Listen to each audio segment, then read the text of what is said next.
নির্বাচন কমিশন বলছে অনেক নারী ফেস ঢাকতে চান বলে জাতীয় পরিচয়পত্রে তারা ছবি তুলছেন না এবং তাদের সংখ্যাটা বেশ বড়।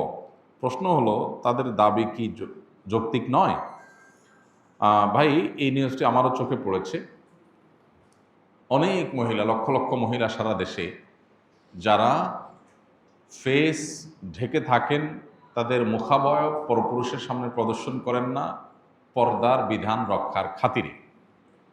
এখন তারা যদি কেউ বলেন যে আমরা জাতীয় পরিচয়পত্র এনআইডি এটা করতে চাই কিন্তু আমাদের ফেস দেখাতে চাই না, তাহলে এখন তাদেরকে যেটা করা হচ্ছে, আমি যতটুকু জানি, তাদেরকে বলা হচ্ছে ঠিক আছে, না ফেস না দেখাইলে আপনার এনআইডি হবে না। এনআইডি না হওয়ার কারণে তিনি ভোট দিতে পারবেন না। এনআইডি না হওয়ার কারণে তিনি সরকারি অনেক সার্ভিস থেকে বঞ্চিত হবেন, অনেক কাজ তিনি করতে পারবেন না, জমি জমা দলিল প্রমাণ অনেক কিছুতে তিনি ঝামেলায় পড়বেন। তো এই যে একটা ব্যাপার, এই ব্যাপারটা নিয়ে আমার মনে হয় না আমাদের সমাজে যারা সুশীল দাবি করেন তারা পজিটিভলি কখনো ভাবেন। অথচ চিত্রটা যদি উল্টা হতো, আমরা সে আলাপ পরে আসতেছি যে এটা দাবিটা যৌক্তিক না অযৌক্তিক, এই বোনদের, আমাদের এই মহিলাদের। এখানে যদি চিত্রটা উল্টা হতো যে অন্য কোনো সংখ্যালঘু, অন্য কোনো ধর্মের মানুষ যারা সংখ্যায় কম এদেশে, তাদের কারোর ধর্মীয় কারণে তারা ছবি তুলতে চাচ্ছেন না, তাদের ধর্মের নিষেধ, এই জায়গা থেকে তারা এটা করতে চাচ্ছেন না, এরকম যদি হতো তাহলে সেক্ষেত্রে কি হতো? সেক্ষেত্রে আমাদের সুশীলটা দেখা যেত এইটার সপক্ষে বিরাট বড় আন্দোলন তারা গড়ে তুলতেন যে ধর্মীয় অধিকার রক্ষা করতে হবে সংখ্যালঘুদের, অতএব তাদের অধিকার রক্ষা করার জন্য তাদের জন্য ছবি ছাড়া এনআইডি করার সিস্টেম চালু করা হোক, এরকম ব্যবস্থা রাখা হোক যে তারাও যেন বঞ্চিত না হয়।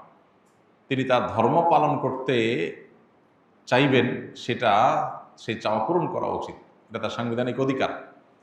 এখন আপনি তাকে বলবেন হয় তুমি এনআইডি কার্ডের ছবি তোলো, এনআইডি কার্ড নাও, আনলে তোমার ধর্ম চর্চা ছাড়ো, তা আপনি এটা করতে পারেন না। এই অধিকারের কথাটা সেখানে উত্তর, কিন্তু এখন উল্টা তারা মাসআলা বলতেছে। মাসআলা যেখানে আলেমদের বলার কথা, এখন তারা মাসআলা বলতেছে, বলে যে না এনআইডি কার্ডের জন্য ছবি তোলা তো জায়েজ আছে, আপনারা কেন ঝামেলা করেন? ওনারা এখন মুফতি হয়ে গেছে। যারা এখানে মাসআলা দিতে আসছেন, ওনারা আসলে মাসআলা দিতে আসেন নাই, ওনারা মূলত মুসলিম নারীর ধর্মীয় অধিকার, এটা থেকে তাদেরকে বঞ্চিত করতে আসছেন। এই মানুষগুলাই সুশীল সাজেন, এটা হলো সবচেয়ে দুঃখজনক বিষয়। লক্ষ লক্ষ নারী এদেশে তারা তাদের ফেস ঢাকেন, পরপুরুষের সামনে ফেস দেখান না। একটা রাষ্ট্রের লক্ষ লক্ষ মানুষ, অগণিত মানুষ, বিপুল সংখ্যক মানুষ, তারা তাদের ধর্মীয় চিন্তাধারা থেকে, ধর্মীয় বিশ্বাস থেকে যে কাজটি করেন সেটাকে রেসপেক্ট দেখানো রাষ্ট্রের কর্তব্য। যদি সেটা রাষ্ট্র না করে তাহলে তাদের ধর্মীয় অধিকার, ধর্মীয় স্বাধীনতা, তাদের ধর্মীয় যে সংস্কৃতি আছে সেটার প্রতি শ্রদ্ধা দেখানো হলো না।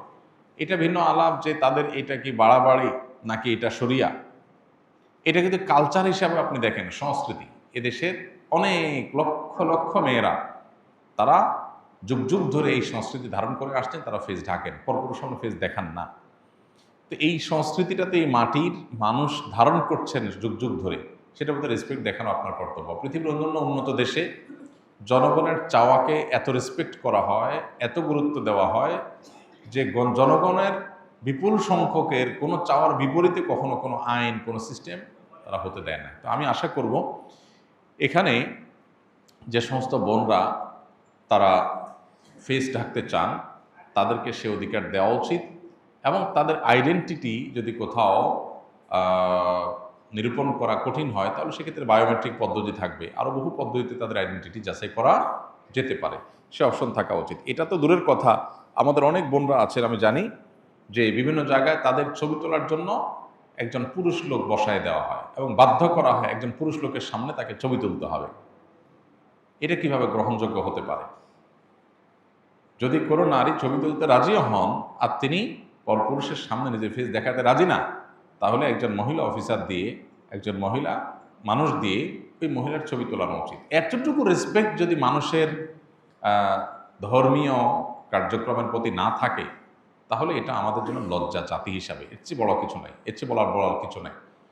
দুর্ভাগ্যজনক যে অনেক জায়গাতেই এই সংবাদগুলো আমরা শুনতে পাচ্ছি যে অনেক মেয়েরা তারা ছবি তুলতে রাজি, কিন্তু পরপুরুষের সামনে তুলবেন না, কিন্তু তাদেরকে বাধ্য করা হয়, এছাড়া অপশন নেই।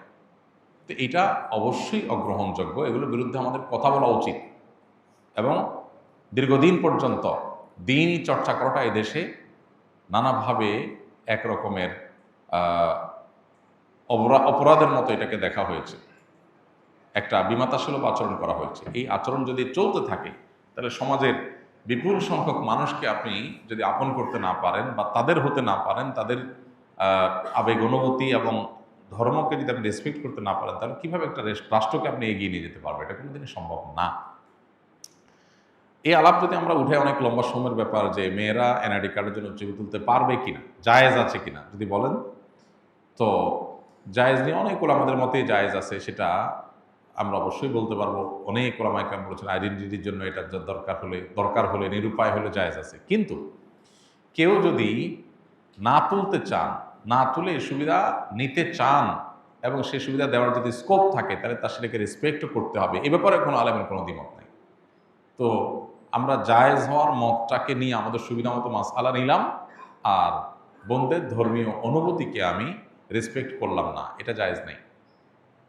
মেয়েদের জন্য ফেস ঢাকাটা এটা পর্দার অংশ, এটাই হলো সারা বিশ্বের বেশিরভাগ ইমামদের মত এবং সমকালীন বিশ্বের সবচেয়ে বেশিরভাগ ইমামদের মত, এবং এটাই হলো সবচেয়ে বেশি নিরাপদ মত। অতএব এ ব্যাপারে কোনো সন্দেহ নেই যে ফেস মেয়েদের ঢাকাটাই হলো পর্দার অন্তর্ভুক্ত। যারা ফেস খোলাকে জায়েজ বলেন অনেক আলেম আছেন, তাদের সংখ্যা আজকে পৃথিবীতে বিভিন্ন দেশে যদি আপনি তুলনা করেন তাহলে দেখবেন অনেক কম। উল্লেখযোগ্য যারা আছে, সৌদি আরবের সব ওলামা একরাম প্রায় একমত, বাংলাদেশের সব ওলামা একরাম প্রায় একমত, মিডিল ইস্ট এবং সাবকন্টিনেন্ট যদি প্রায় একমত হয়, আর খুব বেশি থাকে না। এটা একটা গুরুত্বপূর্ণ বিষয়। আমি আশা করব যে তাদের বায়োমেট্রিক উপায়ে বা নানাভাবে তাদের আইডেন্টিটি এটা যদি নিরূপণ করা হয়, তাদেরকে নাগরিকত্বের সুযোগ সুবিধা থেকে বঞ্চিত করা, এটা তাদের অধিকার ক্ষুণ্ণ করা ছাড়া কিছুই নয়। আস-সুন্নাহ ফাউন্ডেশন, উম্মার স্বার্থে সুন্নাহর সাথে।